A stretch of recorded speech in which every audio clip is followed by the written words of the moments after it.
Hello mga kumarites, ayan at panibagong araw, panibagong parcel na naman nga po tayo. Kinagabihan nga po ito kumarites, ang ulam nga po namin ay gulay. Inihiwan na nga po ni Jowa yung kalabasa at nauna niya na nga pong nagayat yung sitaw. Gagata nga po ako ng gulay kumarites at lalahukan ko lang ng heavy. Yung maliliit na hipon na ginawang daing or tuyo. Habang naghihiwa nga po siya dyan ay naligo na muna ako at para naman pagkatapos ko nga po maligo ay tsaka ako mag-umpisang magluto. Isipan niya na nga po akong gawa ng upuan doon sa tindahan dahil yung upuan nga pong ginagamit ko ay siraan na. Ito nga po yung tirang paleta na ginamit namin doon sa condiments rack at saka sa lagayan ng aming mga kawali. Sakto pa naman nga po ito gawing upuan kumarites. Kahapon pa nga po sana niya balak ito gawin pero hindi niya nga po nagawa dahil meron nga po kaming pinagkaabalahan. Yung labor niya nga po dyan ay yung dalawa niyang anak. At dahil ako nga po ay naliligo pa kaya sila nga po ang nagre-record nito. Sa araw-araw ko nga po talaga gumawa ng content ay natutunan na nga rin po nila kung paano nga po mag-set up ng camera. Sinukatan nga po muna lahat ni Jowa para nga po magpuputol na lang siya. Ang sabi niya nga kumarites ay inaantok siya pero tingnan mo naman at may ginagawa pa rin. Siya nga rin kumarites yung namalingki dahil ako nga po ay tinatamad talagang lumabas. Kagaling niya nga po ng palengke at pagkatapos niyang magayat ng mga gulay ito na nga po yung ginawa niya. Ayan at pinutol-putol na nga po niya dyan kumarites para nga po i-screw niya na lang iyan. Hanggat may gusto nga po siyang gagawin kumarites ay hindi rin po talaga siya napapakali. Ayan at natapos niya na nga po putulan kumarites at tapos na nga rin po ako maligo kaya naman ako nga po ay magluluto na. Simpleng ulam nga lang po yung lulutuin ko pero masarap at magugustuhan nga rin po ng mga anak ko.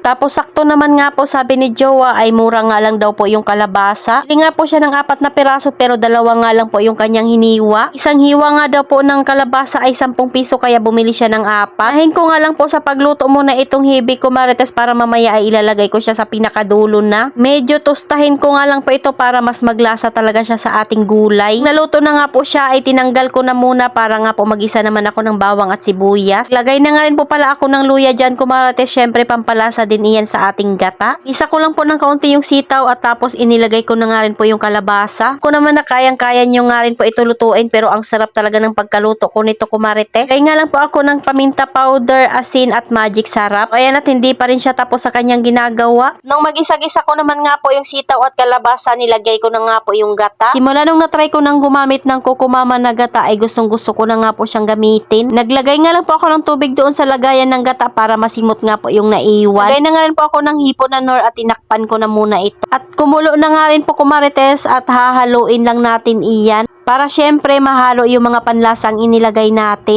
Pakukuluin ko pa nga po ito kumarites bago ko nga po ilagay yung hibi para mas maluto pa nga po yung pinakagata nito. Pagkakulong ako kumarites ay hinalo-halo ko lang muna dahil ilulunod ko na nga po yung hibi, luto na rin kasi yung gata at gulay nito. Pinakalas nga kumarites ay maglalagay na nga po ako ng dahon ng sibuyas. Pampasarap din talaga ito sa may gata kumarites. Tingnan nyo naman at luto na nga po ito at ready na nga po kaming kumain.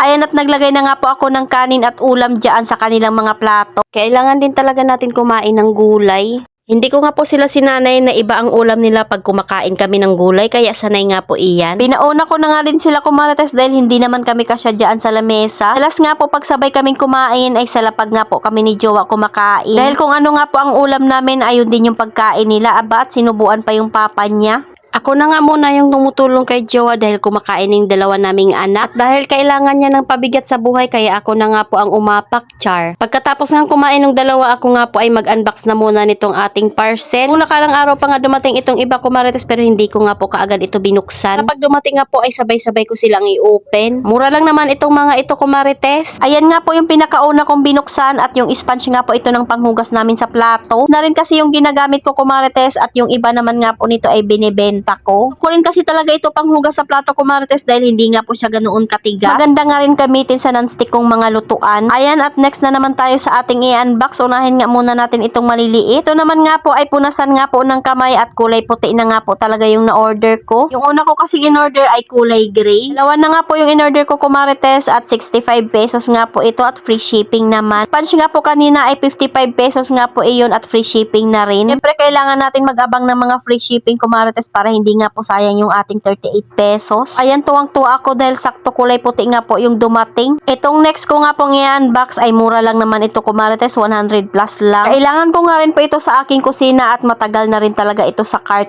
ko. Pero syempre naghahanap nga po ako ng mura lang pero aesthetic at kulay puti na rin. Maganda rin talaga ito sa kusina, kumarites, para hindi naman nga po naka-plastic lang yung ating basura. Ito nga po ay basurahan na mayroon na nga rin po kasamang takip. O diba tuwang-tuwa dahil nakita ko na nga po na kulay puti nga po yung pinadala sa akin. So ayan, at excited na nga po ako talaga siyang mabuksan. Nakakaloka lang kasi talaga itong gunting ko at hindi naman talaga matalas. Sabi ni Jowa ay gamitin ko nga yung gunting na binili ko, kumarites. Sabi ko nga sa kanya na hindi naman nga po yun panggunting sa ganito dahil panggamit nga lang po yun sa pagluluto. Tingnan nyo naman kung gaano nga po kaganda itong na-order kong basurahan. O diba ang aesthetic niya, tingnan ko, marites? Ayan, at masaya na naman nga po ako at nasunod nga rin po yung kulay na gusto ko. So ayan, move on tayo dito dahil next naman nga po tayong parcel. Wala rin pala ako binayaran nito, kumarites, dahil gumamit nga po ako ng spillator. At lahat nga po ng ito ay naka 6 months. Lang doon sa punasan ng kamay at doon sa sponge cash ko nga po iyon binayaran, 65 at saka 55 lang naman. Ang next ko naman nga pong bubuksan ay kailangan natin ito sa tindahan. Syempre ang in-order kong kulay ay kulay puti na naman. Tagal na rin talaga ito sa aking cart, kumarites, pero hindi ko nga po agad na check out. 35 lang naman ito, kumarites, pero syempre alam ko namang magagamit ko ito ng matagalan. Dahil naghihiwalay-hiwalay nga po ako ng benta kaya kailangan ko talaga ito. Ito nga po ay makeup organizer pero bala ko nga po siya gawing perahan. Puti na lang talaga at sakto at kulay puti din yung ipinadala sa akin dahil alam nyo naman pag order nga lang sa online minsan ay iba ang kulay. Nakaibabaw nga po ay gagawin ko siyang lagayan ng mga barya dahil para nga po magkakahiwalay sila. Pinakaunang layer ay lagayan ng benta sa tindahan. Di na lang at wala nga po siyang basag, kumarites. Ayan, at sinasabi ko nga kay Jowa na ang ganda. Ang next ko nga pong i-open, ito nga po ay medyo pricey. Gamit nga rin po ito sa kusina, kumarites, pero kailangan ko rin kasi talaga ito dahil yung iba ko nga pong mga lagayan ay feeling ko ay pinapasok ng insekto. Lalo na nga po doon sa suka dahil kulay puti, nakikita ko nga po yung mga insekto na lumulutang. Dahil baka kung minsan ay nakakalimutan ko ngang isara o di kaya pag gumagamit nga po yung mga anak ko at hindi nila na isasara. Ito naman ay sakto nga, kumarites, na pag hindi mo na nga ginagamit ay kusang magsasara. Kaya hindi mo na talaga kailangang isipin kung naisara mo ba o hindi. Pero naka-spillator nga ito, kumarites. Balak ko na nga lang po ilipat dito yung mga label na nakalagay doon sa dating lagayan ko ng mga toyo at suka. Ayan, kung makikita nyo nga, kumarites, ay pwede nga po siyang masara agad. Automatic na nga rin po siyang nag-o-open. So ito na nga po lahat ng na-order ko, kumarites, at kulay puti nga po lahat. Masaya naman ako dahil mga kulay puti nga po itong pinadala sa akin. Yung dating lagayan nga po namin ng mantika ay gagawin ko nga po siyang lagayan ng used oil para at least magamit ko pa rin. At yung makeup organizer nga, kumarites, ay nilagyan ko na nga rin po ng label. O diba nasa isang lagayan na lang sila. Pwede pang ihiwalay yung mga bariya. Salamat sa panonood, kumarites. Follow for more. God bless us. At sana i-share nyo na nga rin po itong aking video.